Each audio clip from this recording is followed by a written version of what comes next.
Madam President, this is my farewell speech, and I thought it would do well to think back to the very first speech that I gave on the floor, my maiden speech. My maiden speech was about a couple of months after first time being sworn in. I had waited back then. This is 18 years ago. It was appropriate for freshman senators to wait a while. Don't speak up right away. So I waited 2 or 3 months until felt like it was the appropriate time. And I remember there was nobody out here. It was an empty chamber. And in the course of this speech, and I picked a topic of the day, I think we were trying to balance the budget at the time, something that 18 years later we're still trying to do. And then in the course of the speech, I mentioned that it was my maiden speech. Nobody out here except the presiding officer. All of a sudden, those doors swing open right there. And then in strides Senator Robert Byrd. I was standing at a desk over there on the other side, and Senator Byrd's seat was either here or here. And so I finished my speech, and he says, will the senator from Florida yield? I said, of course I will yield.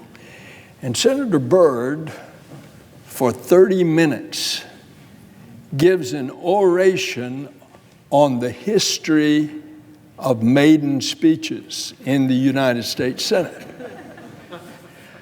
So you can imagine that is nothing I said was memorable, but it was certainly memorable to this senator that all of a sudden I would be treated to the corporate knowledge of one of the lions of the Senate in looking back in the history of this body. I want you to know that I'm a Florida boy. My family came to Florida from Denmark in 1829. For those of you from the Northeast, so many people come to Florida from the Northeast. Well, my great-great-grandfather was a sailor, a teenager on a sailing ship, and he ended up in New York in a barroom brawl. He was frightened that he was going to be arrested, so he ran to hide. He ran down to the wharf. He hid in a ship, and the ship cast off for Port St. Joe, Florida in 1829. So you see, my family came to Florida from New York also. 5 generations, another side of the family. I have a deed signed by Woodrow Wilson in 1917 to my grandparents. After they had worked the land for the required 4 years, under the Homestead Act, the government would deed you 160 acres of land. It's the act that pushed the frontier so much further into the hinterlands, and we especially think of it westward. That was also southward. That 160 acres of land is today at the north end of the Space Shuttle runway at the Kennedy Space Center. And I cannot imagine in that 4-year period my grandparents swatting mosquitoes and fending off alligators and rattlesnakes, scratching out of the hard earth a land, a living that they could survive. And yet, that's the hardy stock from which this senator comes. Grace and I have been overwhelmed by the outpouring of support. I stand before you today, and I don't think anyone could have been more blessed. It's not easy when you take your leave from the people that you love and the work that you love, and it causes a time of intense reflection. And so I reflected back to the time in late 1985 in a series of events over the course of the next few weeks, a tense time, on the first launch attempt of the 24th flight of the space shuttle. We went down to T-minus 8 seconds. I had braced my body for the ignition of the main engines at T-minus 6.6. And all of a sudden I heard them calling over the intercom, we've stopped the count, we're recycling. That launch was scrubbed that day.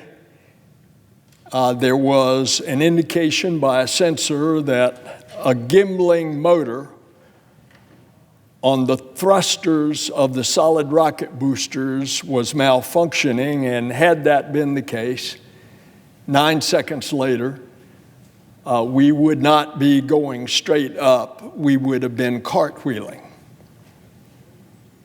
And so we were let off for Christmas, came back into quarantine in the latter part of December, and tried for the next launch attempt, only to go down to 31 seconds, and the count stopped.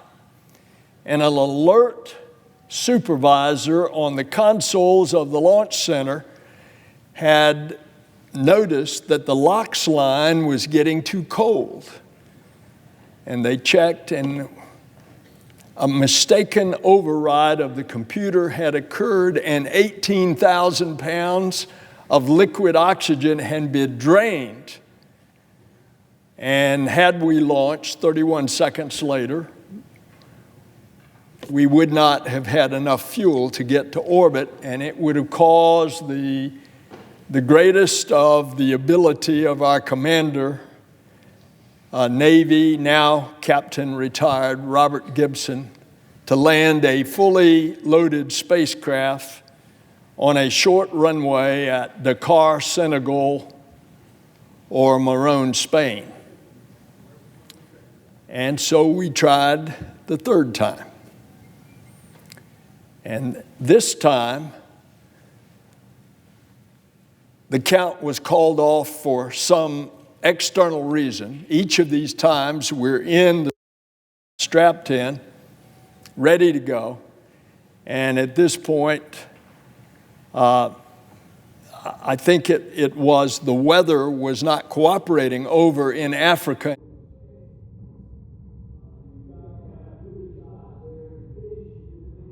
Transatlantic abort.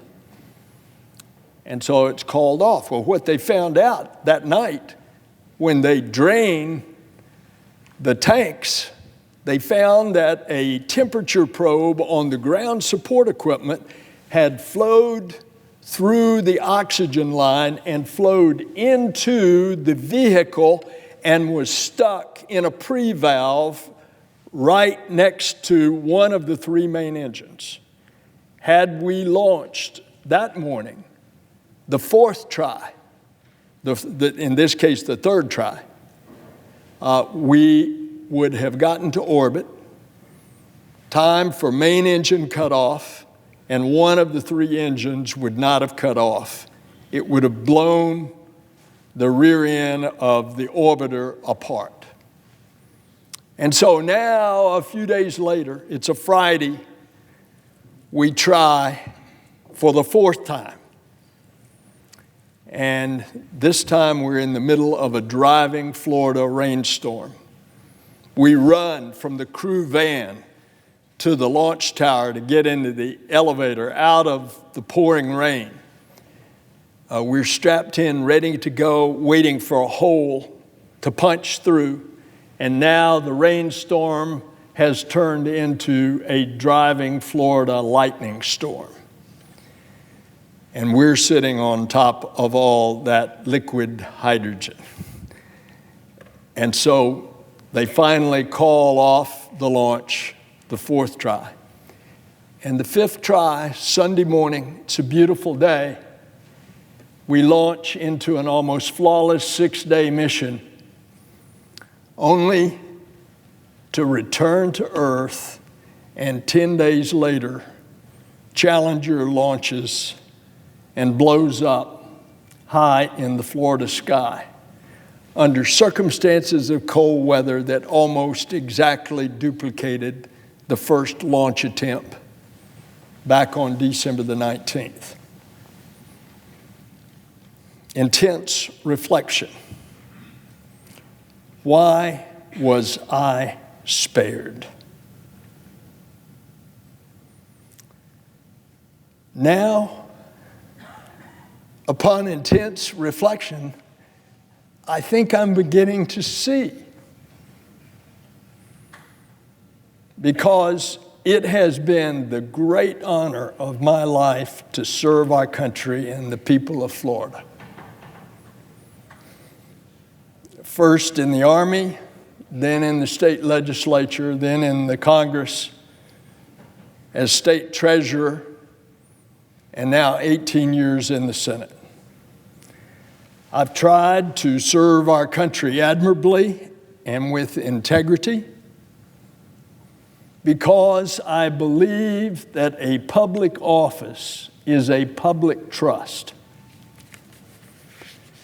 And through this journey, I have been so fortunate to have experienced so many unique corners of this country that all of us here love. I've seen the sunshine through the pine trees, the oaks, and the orange groves of Florida. I've hunted alligators and pythons in the Everglades. I've jogged the sands of just about every Florida beach from Pensacola to the Keys. And of course, I strapped into 1 million pounds to launch to the heavens and to see our planet from a way that very few others have. You've heard me talk about that as I describe our environment and how beautiful this planet is from the window of a spacecraft.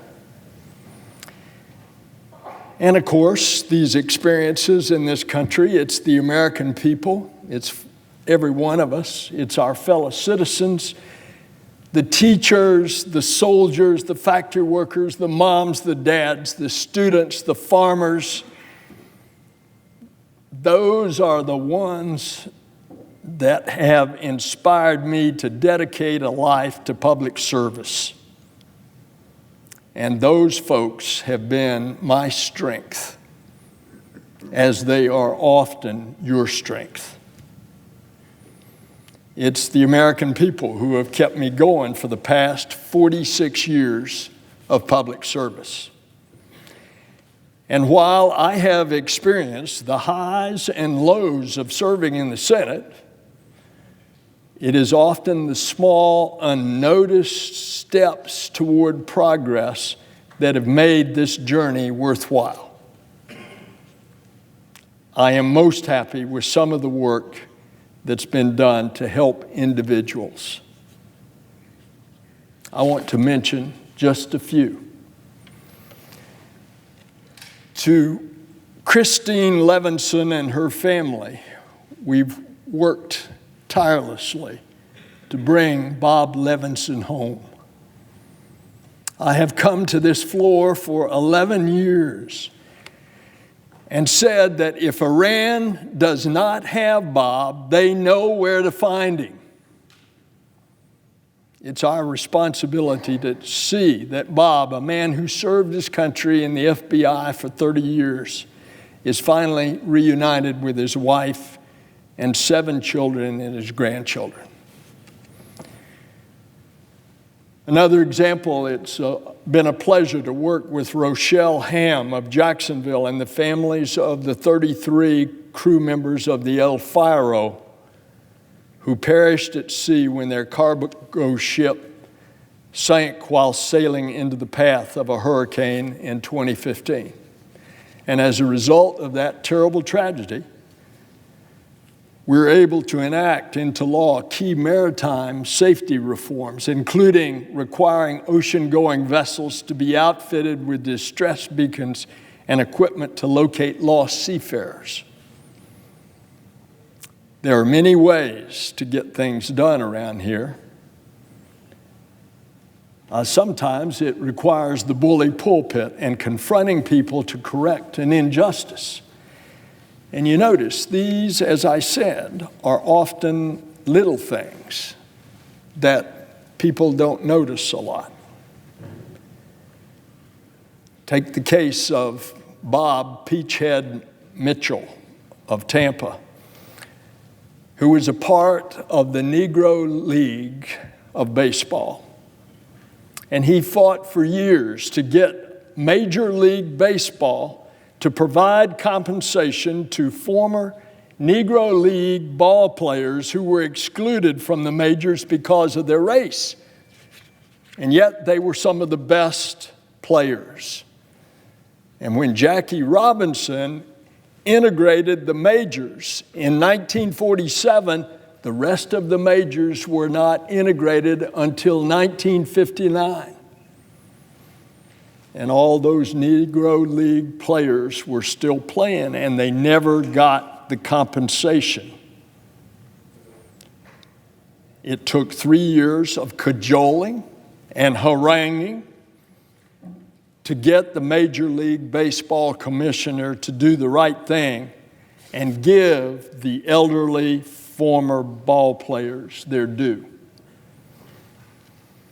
Then Sam Snow comes to mind, who for most of his life had paid a terrible price for the injustice done when the Army wrongfully convicted him and 27 other black soldiers participating in a 1944 riot in Seattle that resulted in the lynching of an Italian prisoner of war. And when the Army finally admitted its mistake some decades later, they refused to give those soldiers compensation for their lost pay and the time they spent in prison. And once I heard about it, I kept on the Army until they paid the veterans their back pay plus interest. So we all deal in legislation. So as for the business of legislation, think about some of the things that we wrote. We in Florida wrote legislation protecting Florida's beaches, our tourism-driven economy, and our wildlife from the dangers of offshore oil drilling.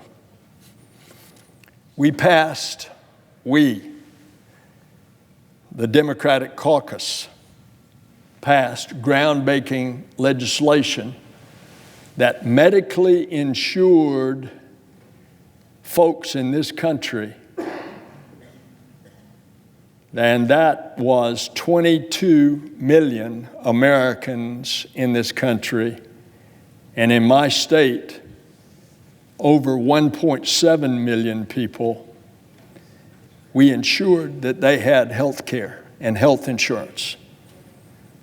And interestingly, because of the protection on pre-existing conditions, just in the state of Florida alone, 8 million people have pre-existing conditions, and they are now protected because of the law. And eliminating it also eliminated the lifetime caps on coverage. And you know the fights that we've had ever since we started that day in the Finance Committee, after the dog days of August when you couldn't have a town hall meeting in 2009 because of the disruptions. And we came in September in the Finance Committee and wrote that bill. And it took every member of the Democratic caucus, 60 strong then, to be able to pass it. And now millions and millions of people have health insurance that never had it before. And untold millions more that have a pre-existing condition are protected. We wrote the blueprint that has reinvigorated our space program and brought new space companies and high-paying jobs to our country and to Florida. In our lifetime, we are going to see humankind set foot on other celestial bodies beside the moon. And that legislation could not have been passed without a bipartisan effort. We fought to help folks get the resources they need to recover in the aftermath of major hurricanes that savaged people's lives and property. And we worked to make higher education more affordable by capping interest rates for student loans. And we've secured billions of dollars of funding for projects all over America to preserve the environment, and will help restore and is restoring Florida's environmental treasure, the Everglades. And the list goes on and on. But the setbacks temper the successes. We've seen constant attempts to disenfranchise voters and to make it more difficult for every American to have their voice heard at the ballot box. And then, of course, the court's 2010 decision opened the floodgates and allowed the wealthiest Americans to spend unlimited amounts of money to influence our elections and corrupt our democracy. And what has happened? What in the world has happened to civility and to humility in our nation's public discourse? Where are our servant leaders who seek to serve instead of being served? So we still have much work to do. We need now, more than ever, to focus on building the kind of relationships here in Washington that can solve the great problems that our nation faces. And I caution our colleagues, and I caution those who will join this body to resist the pulls of partisan acrimony and the forces that seek to divide us. Tribalism is our problem, and if not corrected, it's going to take our country down. And I know I'm just another senator saying what a lot of senators that are departing are saying. As we all here remember, right over at that desk there, John McCain, in one of his last Senate addresses that he could stand, said the same thing.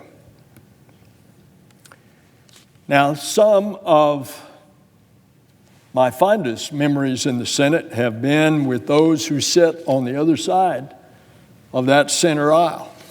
And because of this, I know that while Republicans and Democrats may disagree on policy, we have a lot to unify us in our values and principles that we share. And so my parting words are that there's no greater challenge for this Senate than to have the moral courage to choose country over party or over power, to choose justice instead of the few, justice for all, and to give others respect instead of condemnation. Those of us who are fortunate enough to serve in this Senate are also confronted daily by a set of obligations that we have when we take on this title of U.S. Senator. We have an obligation to the people of this nation to do everything within our power to uphold the country's democratic institutions and to insist that the truth guide our public discussions, even if doing so comes at the cost of short-term political loss. We as senators have been uniquely given, the responsibility to provide advice and consent to the executive branch. And we must take this charge seriously and with independence from another branch. We must uphold the rule of law, and in doing so, we must affirm that no one person is above the law. There are a great many challenges that our country faces, and I call upon all of those of you who serve in this Senate to act with moral courage when these obligations come calling in the future. As I depart, I'm putting my trust in you. I trust you to work on behalf of the countless numbers who do not have a voice in this chamber. I count on you to give a voice for our brothers and sisters in Puerto Rico who are long overdue for representation. I trust you'll fight to make health care more accessible and more cost-effective, to keep rigs off of our coast, and to make higher education more affordable for everyone. And I trust you'll work to protect our environment from pollution and to continue the restoration of our Everglades. And above all, I trust you act with integrity to unite Americans for the common weal. To the people of America, you in this Senate must be a beacon of light in a time when it seems that darkness is increasingly gathering in our politics. You must remember that your voices and your actions will face and help shape the future. You have the power to make our discourse more civil and to create change. Now, to our staff, both in the office and the Commerce Committee, you all are like family. You're like family to Grace and to me, and I'm grateful for the work that you do day in and day out for the people of Florida. You are all hardworking, you're dedicated, you're loyal public servants. None of what we do around here would be possible were it not for each of you. Madam President, I request a list of all staffers who've been a part of our Senate family over these 18 years be entered into the record. Without objection. To my wife, Grace, and our children, Bill and Nan Ellen, I'm so grateful for the support you've provided throughout the years. The journey has been a joy. I leave this Senate today filled with hope for the future and the fondest memories of my fellowship with great friends here. But I admit, it is hard to leave the friends and the work that I love. I intend to keep fighting for all that I've talked about in this short final speech, and I intend to keep fighting for Florida. When it comes down to it, I'm just a country boy who loves serving my state and our country for all of my life. It's been an incredible honor. Madam President, I yield the floor.